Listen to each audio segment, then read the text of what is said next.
ರಾಷ್ಟ್ರಪತಿ ದ್ರೌಪದಿ ಮುರ್ಮು ಅವರು ಇವತ್ತು ಕೇರಳದ ಶಬರಿಮಲೆಗೆ ಭೇಟಿ ಕೊಡ್ತಾ ಇದ್ರು। ಈ ಸಂದರ್ಭದಲ್ಲಿ ಹೆಲಿಕಾಪ್ಟರ್ನಲ್ಲಿ ಅವರು ಆಗಮಿಸಿದ್ರು। ಆದರೆ ತರಾತುರಿಯಲ್ಲಿ ಹೆಲಿಪ್ಯಾಡ್ ಅನ್ನು ನಿರ್ಮಿಸಿ ಇವತ್ತೊಂದು ಎಡವಟ್ಟಾಗಿದೆ।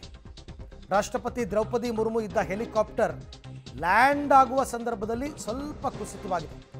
ಲ್ಯಾಂಡಿಂಗ್ ವೇಳೆ ಕಾಂಕ್ರೀಟ್ನಲ್ಲಿ ಸಿಕ್ಕಾಕೊಂಡಿದೆ ಹೆಲಿಕಾಪ್ಟರ್ನ ಟೈರ್। ಹೆಲಿಪ್ಯಾಡ್ ನಿರ್ಮಿಸೋದಕ್ಕೆ ನಿನ್ನೆ ಕಾಂಕ್ರೀಟನ್ನು ಹಾಕಿದ್ದಾರೆ, ಅದು ಡ್ರೈ ಆಗಿಲ್ಲ। ಕೇರಳದ ಪ್ರಮಾದಂ ಇಂಡೋರ್ ಸ್ಟೇಡಿಯಂನಲ್ಲಿ ನಡೆದಿರ್ತಕ್ಕಂಥ ಘಟನೆ। ಕೊನೆಗೆ ಒಂದು 20-25 ಜನ ಸೇರಿಕೊಂಡು ಹೆಲಿಕಾಪ್ಟರ್ನ ತಳ್ಳಿ ಬದಿಗೆ ತಂದಿದ್ದಾರೆ। ಬಟ್ ಈ ಘಟನೆ ನಡೆದಾಗ ದ್ರೌಪದಿ ಮುರ್ಮು ಅವರು ರಾಷ್ಟ್ರಪತಿಗಳು ಹೆಲಿಕಾಪ್ಟರ್ನಲ್ಲೇ ಇದ್ದರು। ಬಟ್ ಹೆಲಿಪ್ಯಾಡನ್ನು ನೀವು ತರಾತುರಿಯಲ್ಲಿ ಇವತ್ತು ಬರ್ತಾರೆ ಅಂದರೆ ನೆನ್ನೆ ನಿರ್ಮಾಣ ಮಾಡಿದ್ರೆ ಹೆಂಗೆ ನೋಡಿ। ಆ ಟೈರು ಡಾಂಬರು ಇನ್ನೂ ಆರಿಲ್ಲ, ಹಾಗಾಗಿ ಆ ವೀಲ್ ಏನಾಯಿತು ಹಳ್ಳಕ್ಕೆ ಇಳಿದಿದೆ ಸ್ವಲ್ಪ ಲ್ಯಾಂಡಿಂಗ್ ಸಂದರ್ಭದಲ್ಲಿ ನೋಡಿ।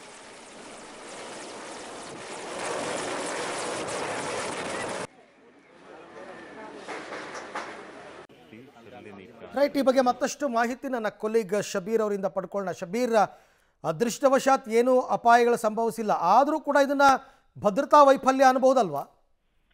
ಖಂಡಿತವಾಗ್ಲೂ ಅರವಿಂದ್, ಇದನ್ನ ಭದ್ರತಾ ವೈಫಲ್ಯ ಅಂತ ಕರಿಬಹುದು। ಯಾಕೆಂದ್ರೆ ರಾಷ್ಟ್ರಪತಿ ದ್ರೌಪದಿ ಮುರ್ಮು ಅವರು ಕೇರಳ ಪ್ರವಾಸವನ್ನ ಮಾಡ್ತಾರೆ ಅನ್ನುವಂಥದ್ದು ಕಳೆದ 15 ದಿನಗಳ ಹಿಂದೆ ನಿಗದಿಯಾಗಿರುವಂತಹ ಒಂದು ಟಿಪಿ ಆಗಿರುವಂತದ್ದು। ಸೊ ರಾಷ್ಟ್ರಪತಿಗಳು ಬರ್ತಾರೆ ಅಂತ ಅನ್ನುವಂತ ಸಂದರ್ಭದಲ್ಲಿ ಅದಕ್ಕೆ ಬೇಕಾದಂತ ಅಗತ್ಯ ಎಲ್ಲಾ ತಯಾರಿಗಳನ್ನ ಜಿಲ್ಲಾಡಳಿತ ಮಾಡ್ಕೊಳ್ಬೇಕಾಗತ್ತೆ। 4 ದಿನಗಳ ಟಿಪಿ ಮತ್ತೆ ಯಾವತ್ತು ಎಲ್ಲೆಲ್ಲಿ ಅವರು ಭೇಟಿ ಕೊಡ್ತಾರೆ ಮತ್ತೆ ಯಾವ್ಯಾವ ಕಾರ್ಯಕ್ರಮಗಳಲ್ಲಿ ಭಾಗಿಯಾಗ್ತಾರೆ ಅನ್ನುವಂಥದ್ದು ಮುಂಚಿತವಾಗಿ ಎಲ್ಲ ನಿರ್ಧರಿತ ಆಗಿರುತ್ತೆ। ಅವರು ತಿರುವನಂತಪುರಂನಿಂದ ಏನು ಶಬರಿಮಲೆಗೆ ಹೋಗುವಂತದ್ದು ಕೂಡ ಪೂರ್ವ ನಿರ್ಧರಿತ ಕಾರ್ಯಕ್ರಮ ಆಗಿತ್ತು, ಮತ್ತೆ ಅಲ್ಲಿಂದ ಅವರು ಹೆಲಿಕಾಪ್ಟರ್ ಮೂಲಕ ಹೋಗ್ತಾರೆ ಅನ್ನುವಂಥದ್ದು ಕೂಡ ಖಚಿತ ಆಗಿತ್ತು। ಆದಾಗ್ಯೂ ಕೂಡ ಜಿಲ್ಲಾಡಳಿತ ಈ ಹೆಲಿಪ್ಯಾಡ್ ಅನ್ನ ನಿರ್ಮಿಸೋ ವಿಚಾರದಲ್ಲಿ ಒಂದಿಷ್ಟು ನಿರ್ಲಕ್ಷ್ಯ ಮಾಡದಂತೆ ಕಾಣಿಸ್ತಾ ಇದೆ। ಇವತ್ತು ಈ ಒಂದು ಪ್ರಯಾಣವನ್ನ ರಾಷ್ಟ್ರಪತಿ ದ್ರೌಪದಿ ಮುರ್ಮು ಅವರು ಮಾಡಬೇಕಿತ್ತು, ಆದ್ರೆ ನಿನ್ನೆ ಈ ಒಂದು ಹೆಲಿಪ್ಯಾಡ್ ಅನ್ನ ನಿರ್ಮಾಣ ಮಾಡಿದ್ದಾರೆ ಅನ್ನುವಂಥದ್ದು ಕೂಡ ಗೊತ್ತಾಗ್ತಾ ಇರುವಂತದ್ದು। ಹೀಗಾಗಿ ಅದು ಬಹಳಷ್ಟು ಮಜಬೂತಾಗಿ ಗಟ್ಟಿಯಾಗಿ ಇನ್ನೂ ಕೂಡ ಕೂತಿರ್ಲಿಲ್ಲ, ಅದು ಇನ್ನೂ ಕೂಡ ಡ್ರೈ ಆಗ್ಬೇಕಾಗಿತ್ತು। ಆದಾಗ್ಯೂ ಕೂಡ ಹೆಲಿಕಾಪ್ಟರ್ ಅನ್ನ ಲ್ಯಾಂಡ್ ಮಾಡುವಂತ ಪ್ರಯತ್ನವನ್ನು ಮಾಡಿದಂತ ಸಂದರ್ಭದಲ್ಲಿ ಅದು ಒಂದು ಹಂತಕ್ಕೆ ಕುಸಿದಿತ್ತು ಅನ್ನುವಂತ ಮಾಹಿತಿಗಳು ಬರ್ತಾ ಇದಾವೆ। ಆದ್ರೆ ದೊಡ್ಡ ಪ್ರಮಾಣದ ಕುಸಿತ ಅಲ್ಲ ಅನ್ನುವಂಥದ್ದನ್ನು ಕೂಡ ಇಲ್ಲಿ ನಾವು ಗಮನಿಸಬೇಕು। ಹೀಗಾಗಿ ಯಾವುದೇ ರೀತಿಯಾದಂತಹ ಅಪಾಯಗಳಾಗಿಲ್ಲ। ಒಂದ್ ಸ್ವಲ್ಪ ಕೆಲಕಾಲ ಗೊಂದಲದ ವಾತಾವರಣ ನಿರ್ಮಾಣ ಆಗಿತ್ತು, ಮತ್ತೆ ಪೈಲಟ್ ಅದನ್ನ ಎಚ್ಚರಿಕೆಯಿಂದ ಲ್ಯಾಂಡ್ ಮಾಡುವಂತ ಪ್ರಯತ್ನವನ್ನ ಮಾಡಿದ್ರು। ಈ ಸಂದರ್ಭದಲ್ಲಿ ರಾಷ್ಟ್ರಪತಿ ದ್ರೌಪದಿ ಮುರ್ಮು ಅವರು ಕೂಡ ಹೆಲಿಕಾಪ್ಟರ್ ನಲ್ಲೇ ಇದ್ರು।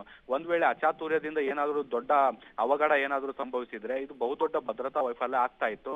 ರಾಷ್ಟ್ರಪತಿಗಳು ಬರ್ತಾರೆ ಅಂತ ಗೊತ್ತಿದ್ರು ಕೂಡ ಮತ್ತೆ ಇದೊಂದು ಪೂರ್ವ ನಿರ್ಧರಿತ ಕಾರ್ಯಕ್ರಮವೂ ಕೂಡ ಆಗಿದ್ದಂತ ಹಿನ್ನೆಲೆಯಲ್ಲಿ ಅಗತ್ಯ ತಯಾರಿ ಮಾಡ್ಕೊಳ್ಳದೆ ಇರುವಂತದನ್ನ ಗಮನಿಸಿದ್ರೆ ಜಿಲ್ಲಾಡಳಿತದ ನಿರ್ಲಕ್ಷ್ಯ ಇಲ್ಲಿ ಬಹಳ ಸ್ಪಷ್ಟವಾಗಿ ಕಾಣಿಸ್ತಾ ಇದೆ। ರೈಟ್, ಥ್ಯಾಂಕ್ ಯು ಶಬೀರ್, ತಮ್ಮೆಲ್ಲ ಮಾಹಿತಿಗೆ ಧನ್ಯವಾದ। ಒಂದು ಎನ್ಕ್ವೈರಿಗೆ ಆರ್ಡರ್ ಮಾಡಿದ್ದಾರೆ। ಭದ್ರತಾ ವೈಫಲ್ಯ, ಪ್ರಯಾಣ ಮಾಡುವಾಗ ಏನೇ ಹೆಚ್ಚು ಕಡಿಮೆ ಆದರೂ ಕೂಡ ಈ ರೀತಿ ಘಟನೆಗಳಾದಾಗ ಅದನ್ನು ಭದ್ರತಾ ವೈಫಲ್ಯ ಅಂತಲೇ ಕರೀತಾರೆ। ಎನ್ಕ್ವೈರಿ ಆಗಬೇಕು ಇವಾಗ।